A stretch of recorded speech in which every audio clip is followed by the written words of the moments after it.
Alrighty, guys. Today we are talking about progress clocks from Blades in the Dark. We got a little bit of a D&D DM theory type of video, specifically how to use this tool from Blades in the Dark in your D&D campaign session, whatever. So, what is a progress clock? Well, it is a thing that if you call it a mechanic, people on the internet will get very mad at you and tell you that it is in fact not a mechanic. It is a visual representation of how close the blah, blah, blah, blah, blah. Okay. In essence, this is effectively a progress bar. It is just a little circle, a clock, 4, 6, or 8 segments in it, and it's going to be just counting down towards something. Might be something good, might be something bad. In the RPG Blades in the Dark, they've got like a million different types of things you can do with a progress clock. They've got danger clocks, and they've got faction clocks of just different things that these progress bars can be showing off. Effectively, when all the segments of a clock are filled, then something happens. So there's some sort of result upon the clock reaching its countdown.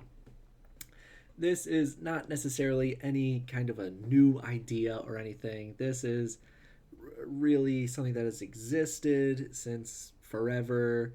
Notably, 4E had used these for, well, things along these lines effectively for skill challenges.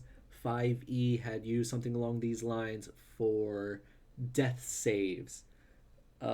This new progress clock idea from Blades in the Dark is really just a means of implementing this for whatever situation you think necessary.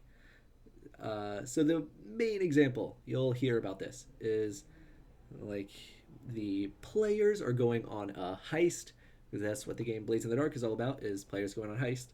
So let's say you got a couple of players going on a heist, and you know this is not going to just be a thing where you're going to ask them for a single stealth check and just tell them whether or not they pass or fail. This is going to be a prolonged, at least like one encounter's worth of time and effort that they're going to have to put into this. So instead of just rolling a single stealth check, what do? You create a little clock, and you might put, let's say, 4 segments on it. And then you're going to label it and call it the guards are alerted. The players are just going to go along on their heist as normal. You are going to have them roll stealth checks when it's relevant, and they're going to roll acrobatic checks when they need to jump from rooftop to rooftop or whatever. And every single time they fail one of these checks, you fill in one of these segments, and it keeps moving closer to becoming a completely full, totally filled in. And if that happens, then the clock is completed, and upon it being completed, the guards are alerted. They either now know that the players are there and begin chasing them, or they might just be on like high alert, and everything in the future is just going to become a whole lot harder. Depends on the specific circumstance of the heist you've got going on. But that's basically it, in essence, is just a way for players to get more than just one chance to fail over the course of a goal, over the course of like having this objective that they are trying to accomplish. Really extremely simple. Really nothing complicated. And when I first heard about this, I had read a bunch of articles and I had watched a bunch of YouTube videos, and I just thought, like, this is some nonsense. Like, how are so many people so incredibly in love with this idea? This is just my first complaint is just too vague, too general. So this is a system that can be used for anything. Like so, it's jack of all trades, master of none. It means it's just not good at doing anything. It's just at accomplishing whatever you need it to. Like that just like how is that a good or interesting idea? And I thought like Blades in the Dark, it sells itself on being a fiction first role playing system. It's like very explicit with how the mechanics and the rules and everything is second to the story. The story is what matters, and everything else you can take it or leave it. And I just thought like, how can that possibly be the case when one of these parts of your game is literally like you've managed to assign a hit point value to plot developments and to any kind of like role play encounter. Like you've managed to assign a health amount to like things in this story happening. Like this is just utterly ridiculous. Like you've managed to gamify an entire like the whole point of role playing games like this. Like you've managed to gamify role playing. Like you turned role playing into combat.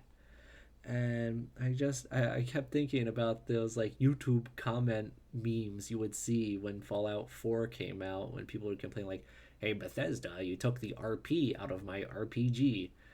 That's all I could think about. It's like how, because people they love this. They are in love with the clocks from Blades in the Dark. They say like, I am going to use this in every single role playing game I run from here until forever. Like this is just the best thing I've ever learned about in role playing games in the past decade. This is the greatest development that I've ever seen. I was like entirely skeptical. I did not believe in it at all. And then I eventually just kept reading through. I like eventually got to the point where I went down the Reddit rabbit hole and read like a million comments about how a million different people had actually used this system in their games. And that's when it finally like clicked for me, and I realized like, oh, okay, so this actually is kind of a brilliant idea. Like this is kind of a entirely elegant solution to almost like every single problem that comes up with role playing games and making running the game and playing the game for other people a fun experience. And then as I read through the Reddit comments, I did finally start to realize just how entirely magical and like game changing of an idea that this tool really is. So I want to start off by saying like, what is the most fun part of an RPG, both video game and tabletop? And that is the cohesiveness of every session. When you see your actions from multiple sessions ago having an effect on what's happening in the story right now, when it feels both alive and when it feels like the plot and the story is of a direct result and consequence of the actions that you had taken, and the fact that because specifically your character with your character's personality and all the things that your character does, now the story looks like what it does now. And if you had a totally different character with an entirely different personality, then the story would be entirely different. Every time that fact is like just made clear to you in an RPG, it just feels pretty awesome. And I really think that it is like usually what brings people coming back is every time they get to have that feeling that really, that they matter. Um, so one of the main uses of this progress clock is called the faction clock, where specifically the clock is tracked over the course of either weeks or months or maybe even years to uh, to explicitly like show and determine how close a given faction is towards completing one of their goals. And the fact that you are assigning a number to a goal means that the players can like interact with it and directly see the effects that they are having. They can either help their own factions or factions they're allied with to complete their goals or to hinder enemy factions from completing their goals. And this is one of the like main things you, well, maybe not the main things, but one piece of advice or tip you will run across as a DM when it comes to running a campaign is to make that like one of your goals should be to make the world feel alive. The world keeps on spinning while your players are not there, and things are going to happen whether or not your players do anything about it. To this extent, factions just have goals that they are trying to accomplish, and they are actively working on them, and likely will eventually accomplish that goal, whether or not the players try to help them or not.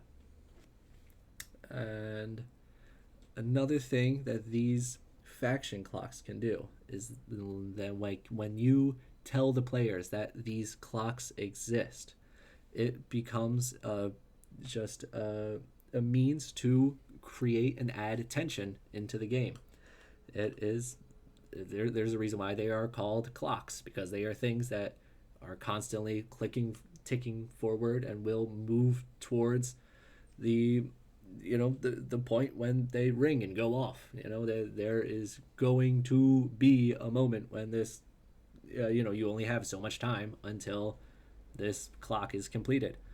It it harkens back to that classic example of that Hitchcockian like story or whatever about two people having lunch or whatever at a table and having an audience watch this version of this scene where just two people have a conversation at a table for 5 minutes, and then a bomb explodes and they just die.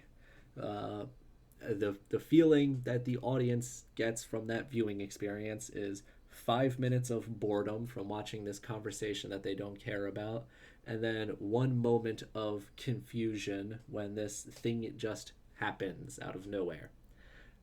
It is There's a time and a place for that, but it is not generally ideal. At least if you want your players to be sitting on the edges of their seat and just questioning what is going to happen at any next moment. The way that you have that scene play out and for it to be exciting for the viewer is to show at the beginning that there is a bomb under the table. And then for the duration of those 5 minutes, the audience, the viewer, is constantly questioning whether or not the people having this conversation are going to notice that there's this bomb and if they are going to get out of this situation. Um, and then when the bomb does go off, there is this moment of some amount of catharsis or release that just makes you, excited to see what's going to happen up until the very last moment. And so instead of this 5 minutes of boredom and then confusion, there's 5 minutes of this building rise and tension to see if your characters are going to find out or if they are going to be able to like get out of this situation, and then like one final moment of release that is just like a culmination of all the emotions that they had felt over the course of those 5 minutes finally just like coming together. uh, so yeah, with these faction clocks, the like you can just have you might tell your players like, all right, I'm not going to tell you what this goal is or what exactly needs to be done for it to be hindered or what the villain needs to do in order to see this through. But what you do know is that the villain is on step 2 out of 8 of his plot. And just revealing that information at all, even though it really shouldn't be like anything new, like the players should know that there is a villain and he is working towards a goal, presumably, but without it being written down in front of you and to have like a visual representation of a reminder that this exists, it just fades away into the back of the mind and then eventually just disappears entirely. But when it's right there in front of you, you are explicit, like you are thinking like, oh my god, like we've like this exists and we've got to like do something about it. So yes, again, possibly, like it is very much so revealing meta information to your players. Um, but I do think it ultimately makes for a much better experience for all the players involved. Uh, and again, there's a way for players to just know how their actions are affecting the campaign. They can, like, when they complete a mission, when they go when they go and to a dungeon and they solve it and they defeat it or whatever, and you tell them like, okay, well, this faction's goal that you guys want to help out, they're now at 3 out of 5 for this thing that they want to accomplish. Or when the players go out and they decide to spend this session doing some unrelated nonsense and they're just going off and doing their thing. At the end of the session, you just inform them like, okay, just to let you guys know, the villain is now at 3 out of 8 for his plot, his scheme that he's trying to complete. You're not really revealing any information they can actively like do anything with. They're not like being given a free means to solve a problem or whatever. They would still have to think and do everything on their own accord, but they just now know that like, or they're just now reminded that like the villain is real, he exists, and he is going to bring harm to you unless you guys do something. Another thing that having this clock tries like promotes is the idea of uh, telling the players that there is something worth investigating. Now, obviously, like the villain has a plot, he has a scheme going on, and or whatever other factions you want to have be relevant and have their own schemes going on. Now, the fact that the players know that there is something being worked towards means that they might be interested in trying to figure out just what that plot or what that scheme is. Because that's generally the first step towards stopping a plot or a scheme, is to observe. And then, so, yeah, because a lot of the times, like, players may vaguely have this notion of this idea that they know that there is conceivably something to investigate about their villain, or they might like just generally kind of know like, hey, well, to have a spy or a scout to tell us what's going on is like a good thing. But now they can actively see just why this is a good thing and how it is directly going to help them. Okay, so on the smaller scale, this, so just how these clocks can be used for week, month, year long type of problems that need to be solved. It can also just as easily be used for a 1 minute long, quick little action montage. The so these clocks work just as well for solving that kind of a problem as it does for the big long faction schemes. For one, it's just consistent. Like the players already recognize how these clocks work from the long-term schemes, and or vice versa. Now they know how long-term schemes work from how they've seen it implemented in these tiny little short bursts. Um, and yeah, the progress clocks for montages are great. You can inform the players like exactly what is going to happen. God forbid they fail. And when you tell the players what the punishment is, it makes the punishment feel like real and authentic. It's almost like the plot, the story equivalent of not fudging your dice. I am a very staunch anti-fudger. I get why people do it. I understand why it is like a important tool in some DM's arsenal, but for me, I think to feel that the game is like as real and as consistent as possible, and that like when these players overcome these challenges, it's not because I felt like they should overcome this one. It is because they rolled the results necessary and they took the actions necessary and they made the decisions to succeed in in the conflict, in the encounter. And yeah, so this is like the story plot way to not fudge your roles, if you will. Like you are just by telling the players before this encounter even starts what is going to happen if they fail makes that punishment just instantly real. Like there's no going back on it. It is it is going to it will come to pass if that punishment, if that danger clock fills up. Alrighty, yeah. So how do you create a clock? So generally a clock has a couple of parts to it. First, you need to title it. You need to tell the players what this clock is a representation of. And it should not be the method, it should be the obstacle that the clock represents. So you wouldn't, for example, call a clock like escape the orcs if the players are getting chased after by a band of orcs.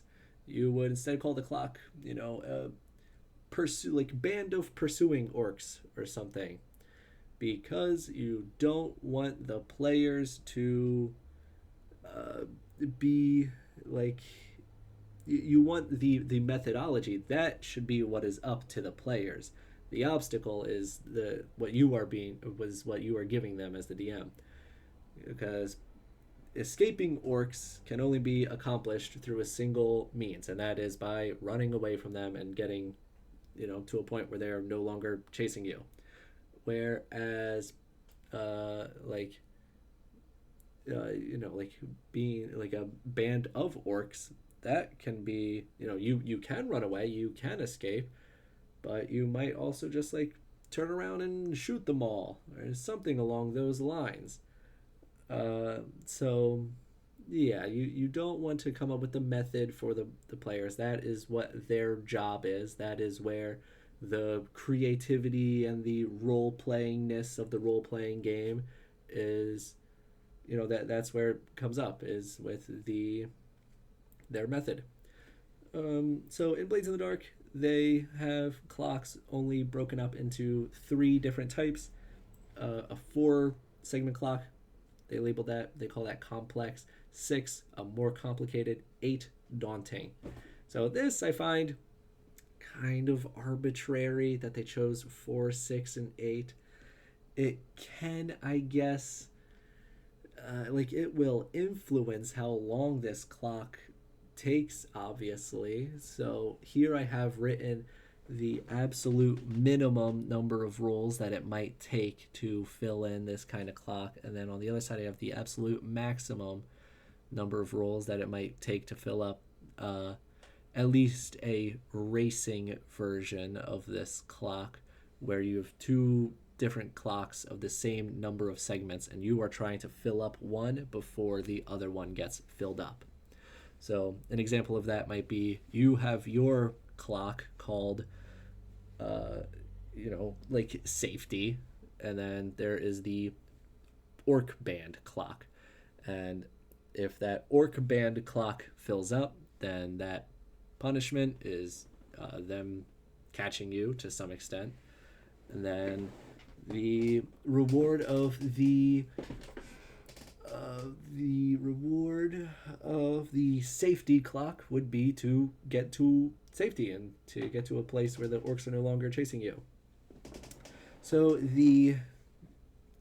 but I do find like the number of segments, I don't think it's I think it only ever really comes up in a situation where like you probably want about as many segments as you do players, so that you generally give everyone a chance to have their moment to fill in one of the segments of the clocks.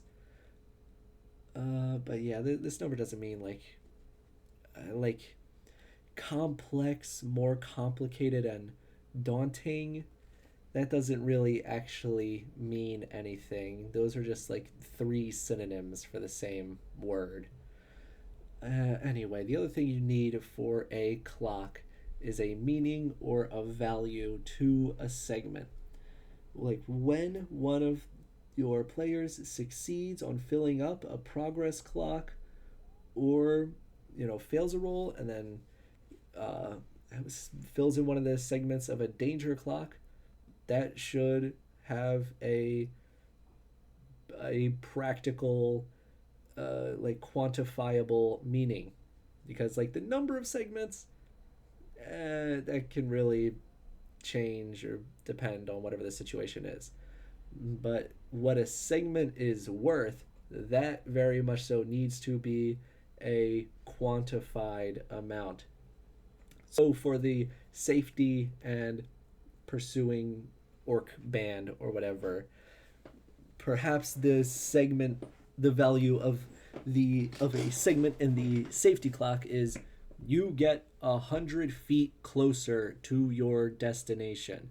If you guys are trying to like reach the docks so you can like hop on a boat and then sail away from the orcs, like every time you fill in one of those segments, you guys start off at 400 feet away from the docks, and then when you fill in that last segment, you reach the docks. Each of those segments represents 100 feet. And then like when the players succeed in a test, they can directly tell what it is that's happening. The value of a segment, you very much so don't want to be arbitrary. And the pursuing orcs, maybe the value of the segment is like they close the distance. Every segment they might start 200 feet away from you, and every time they fill in a segment, they get 50 feet closer. When they fill in that last segment, they are now right next to you. They've caught you. But like this is by no means like restricted to just chasing scenes or stealthing scenes. This could be for like role play as well. Like if you want to do a court, like if you want to do like a court episode, like having a judge and a trial and all of that.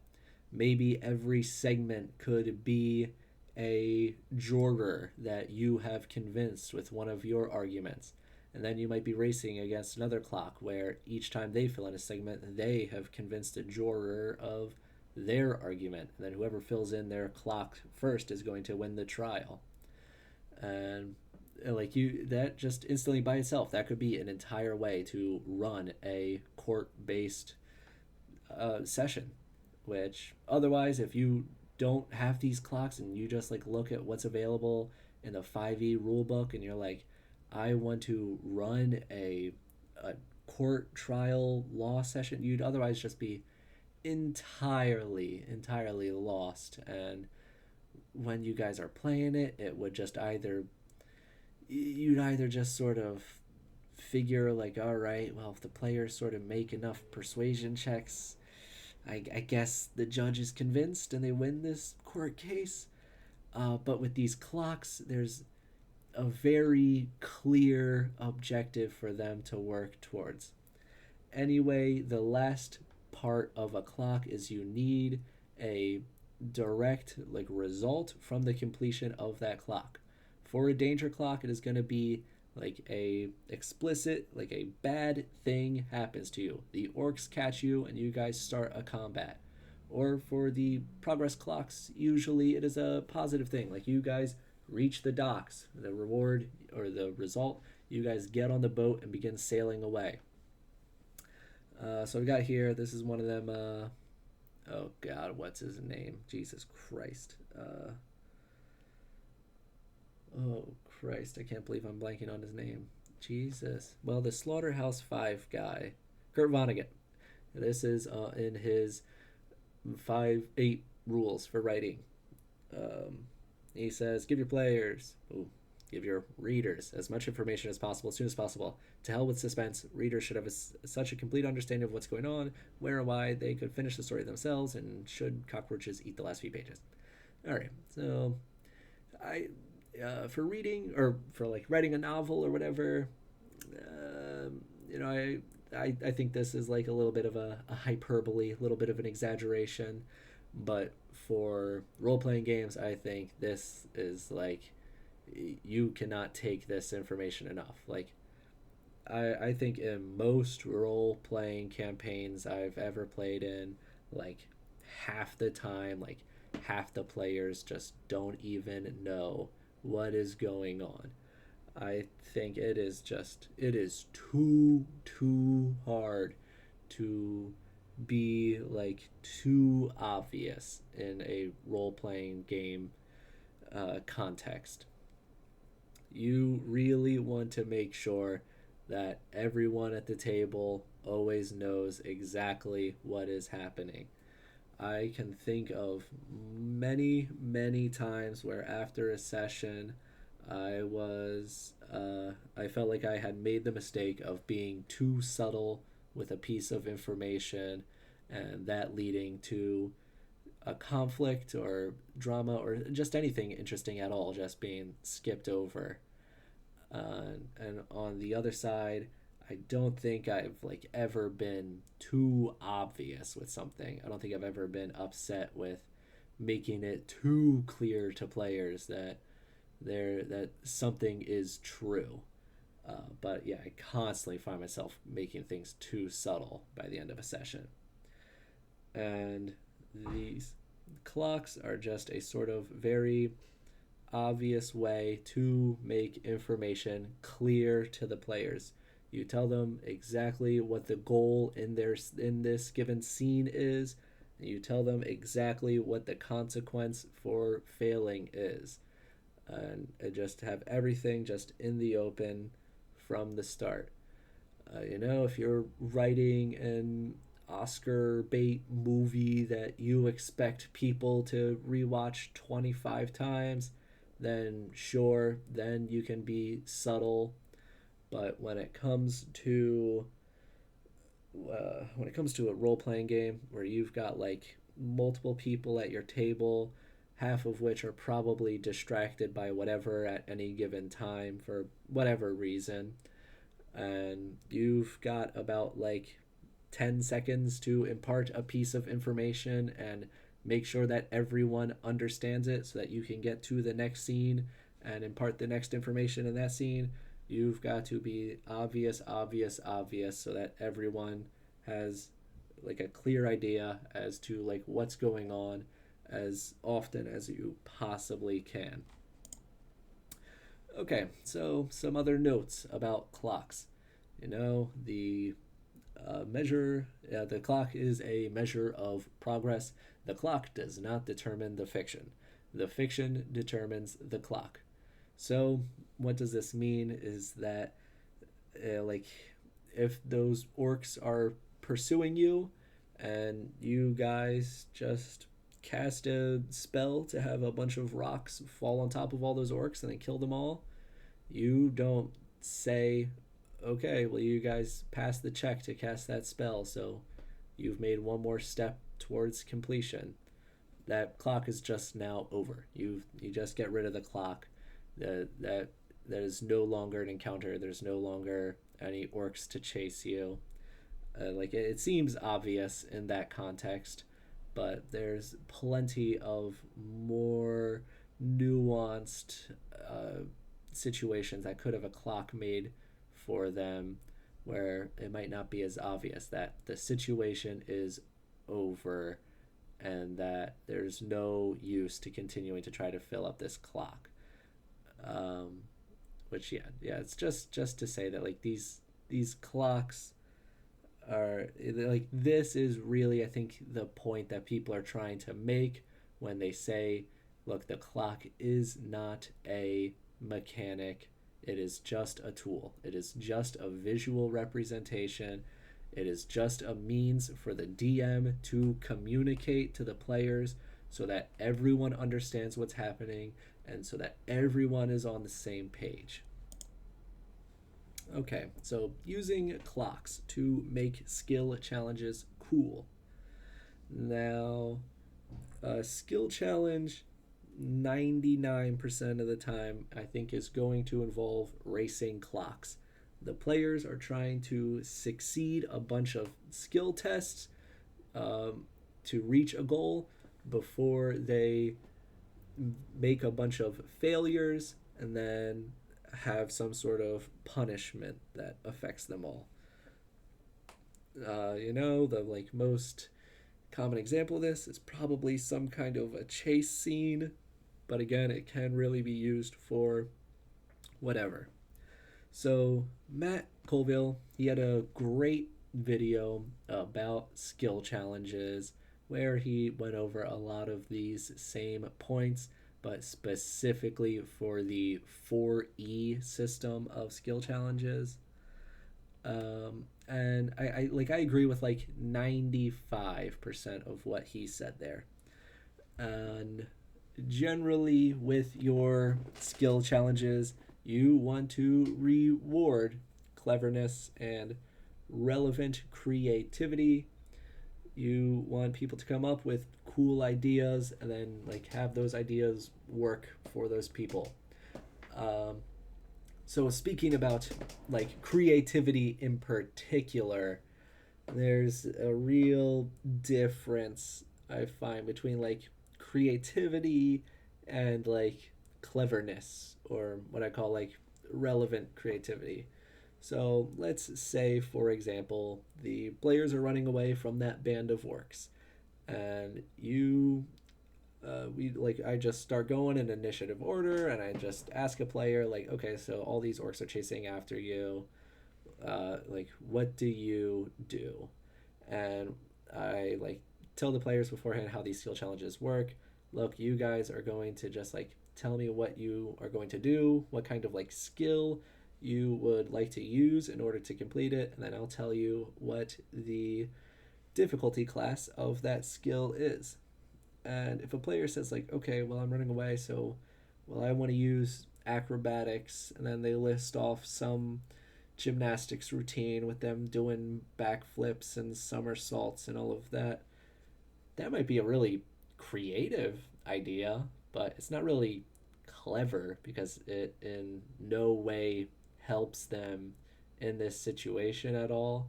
Maybe if they utilize the environment and say something about swinging off of trees or something along that line, that's getting like a step towards cleverness.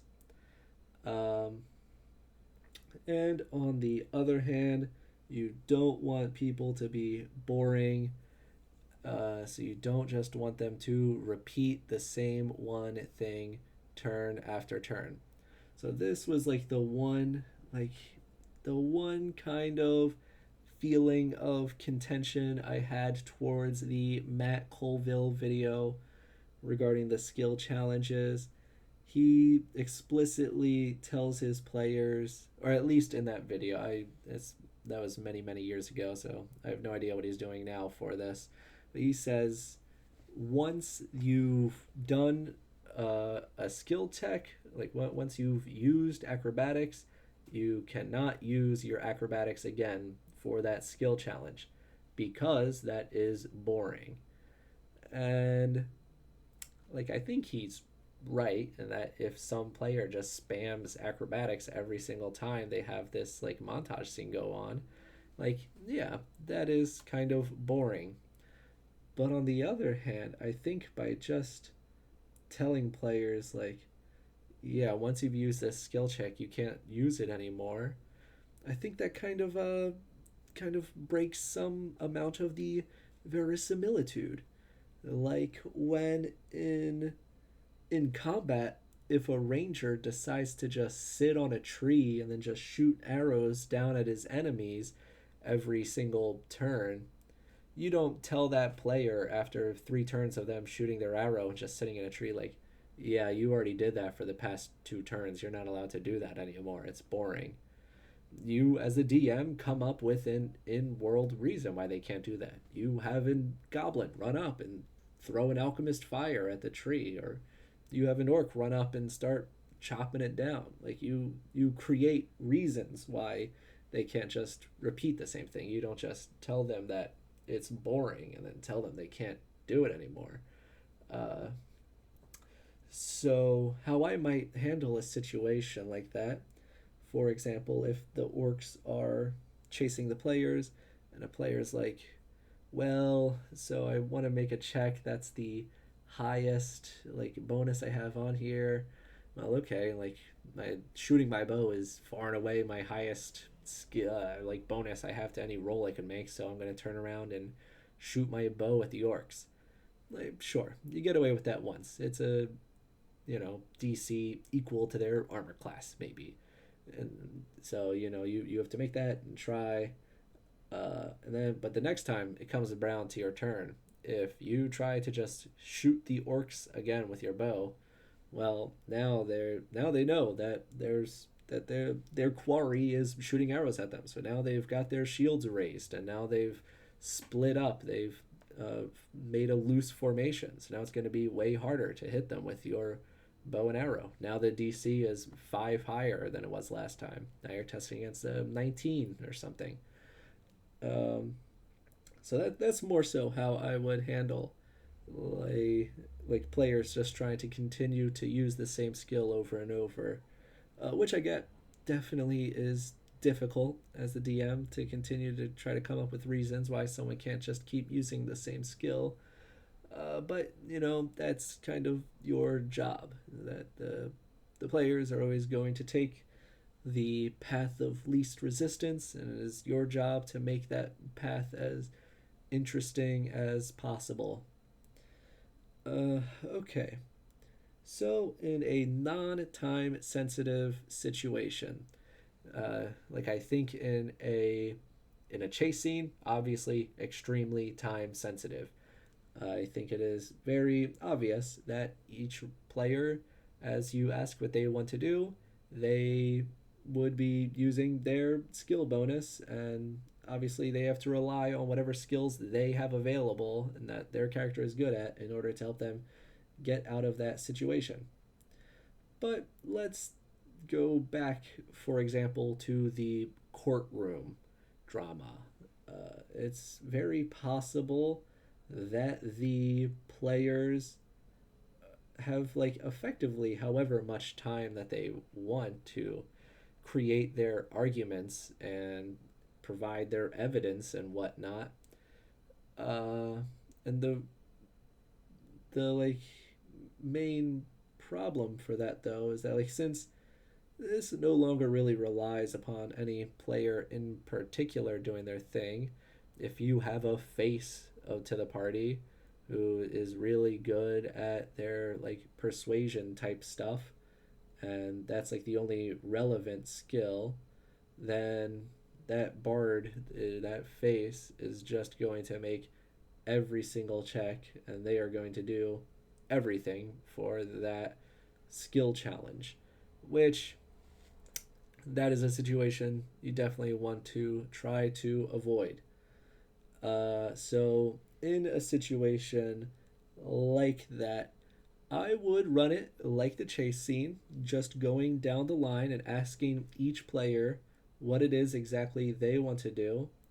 But I would just allow them to use the bonus of whoever has the highest bonus of that type in the group, sort of as a representation of like maybe we get to the uh, the courtroom drama, and the very uncharismatic wizard has an idea, but he's not so good at convincing people with the things that he says. So this might be like a representation of him like leaning over to the bard and telling the bard his sort of argument or his logic, to have then that the bard like present to the court. Uh, and when I run that, I would have the wizard roll and just use the bard's persuasion bonus, something along those lines. And a complete opposite situation could also be the case. Maybe the players are trying to solve a riddle of some kind, and the wizard is the one with the very high intelligence and the very high lore bonuses. And then like the dumb barbarian may have some idea pertaining to this riddle situation they're in, and had the barbarian using the wizard's arcane bonus would just be like a representation of the barbarian like having a possible hunch uh, towards a possible solution, and then that just being reflected through the wizard's interpretation of the hunch. uh, just sort of as a like brainstorm catalyst to an idea that the wizard fully forms and figures out as a possible solution to the riddle. Stuff along those lines to give everyone a chance to roll dice and come up with ideas and solutions, rather than just having the one person in the party who's good at that thing take care of the entire problem. Or you know what? If it is like a smaller little skill challenge thing, and it's not like an entire session long type encounter or conflict, then yeah, you can go ahead and make this a whole one on one montage scene moment for that given character. Which generally, yeah, with just one person, those types of things tend to move relatively quickly. And the other thing you can do for skill challenges is having like group checks. If they're all stealthing through a house, you can just have every single one of them roll stealth against a DC, and if more than half of them pass, half or more maybe, they gain a success. They move towards the good clock, the progress clock. Or if half of them fail, then they make progress towards the danger clock.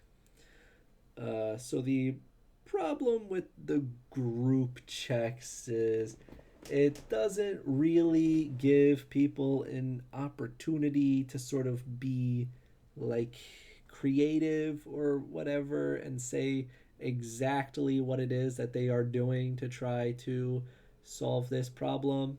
This like very very quickly turns into the uh-oh, we have turned a otherwise non-combat encounter into a this is a thing with hit points that you are rolling dice against to beat.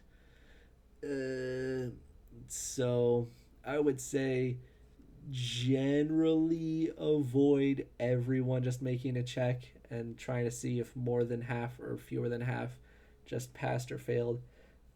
Like that, like this can be tense. Like it can just be exciting to roll dice and see the results, and then just doing that for a couple of minutes until you either have passed or until you've either failed.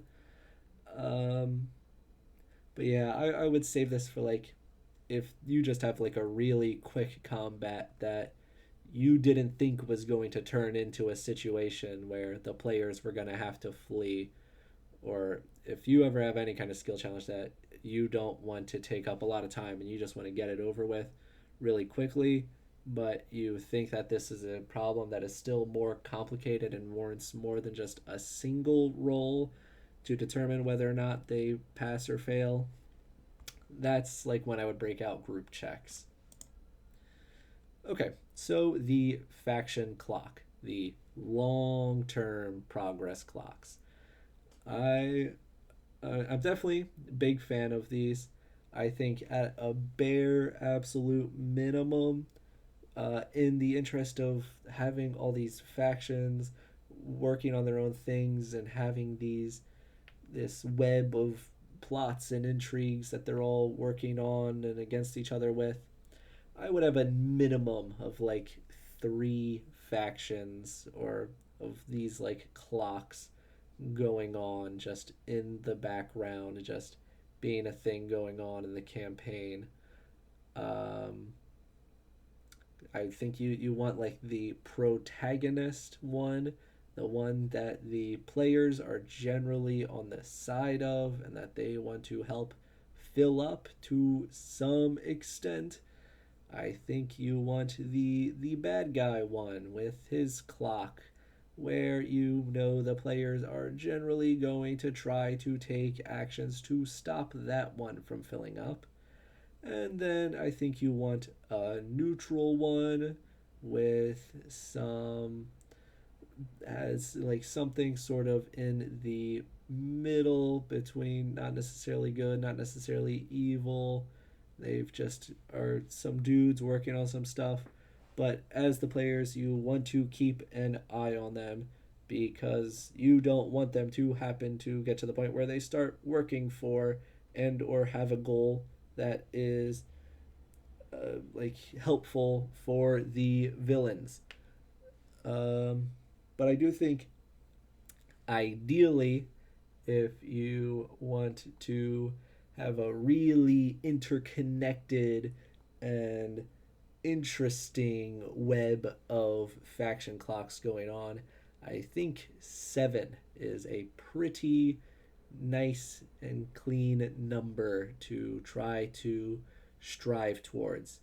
Because the real trick is you want to balance it being manageable, because if you don't want like 55 different factions each with their own clocks working towards stuff, and your head is just spinning trying to like keep track of all these different plates spinning all at once. um, but you want enough for it to be interesting. You want enough for them to really play off of each other and really start getting tangled up into each other and having an effect on the other factions when one completes their goal. Um, so, like, assuming on average, if a faction's goal takes about a week to make progress, and if each faction has a goal that takes about like 6 to 8 segments to completely fill up, then in about like with this amount, you would have one faction on average completing their goal per week, which one new development per week is like enough to shake up the status quo, to create a new sort of environment that the players are dealing with. And like it's not so much that like they can't figure out what's going on because there's so many developments occurring every single week. There's just one new thing is coming to light every single week. So yeah, I think 7 generally pretty nice number. uh okay, so that's really all I've got to say about progress clocks. I think after finding out about them and just really and truly falling in love with the idea of them, I see myself really like wanting to almost spam these and just I can already sense I'm going to be using these a lot in my upcoming sessions. The the thing that I keep coming back to that is really just selling me on them is the idea of is that sort of thing that I think every DM has experienced whenever they introduce a new player into a group or to the game entirely as a whole is like time and time again, every new player, when it comes to the role play stuff and the riddles and everything that does not have to do with combat, they just take a back seat. They sort of just wait because they don't want to like embarrass themselves. They don't want to like do things the wrong way, play the game not how it's intended to, and they just sit idly and wait until combat rolls around, because when there is combat, like boom, there's a clear instant goal. Get all of those guys on that side to 0 before they reduce us to 0 HP. It just becomes very clear. It gets to their turn and you tell them, like they can just tell you the action they take. You tell them the dice to roll, there is a result, and then we just move on. It's like a board game or something. It is like the things they are familiar with. And I think this idea of clocks gives that sort of feeling of, hey, like, tell me what you're doing, and then let's roll some dice, and then I'll tell you what happens. It gives you the tool necessary to apply that to every single situation. Now, when the players are in a whatever kind of role play persuasion situation where they need to convince the other guy of the this situation, you can just straight up explicitly tell the players, like, look, you need this many number of like logical arguments before they get impatient. And then you can come to that new player and get in a situation where you're now taking turns and ask them if they have any ideas that will help in this situation. And like you have this very you just make the game so much clearer. You can tell them exactly the question you're like asking for them in a way that they can like recognize and understand. And yeah, and like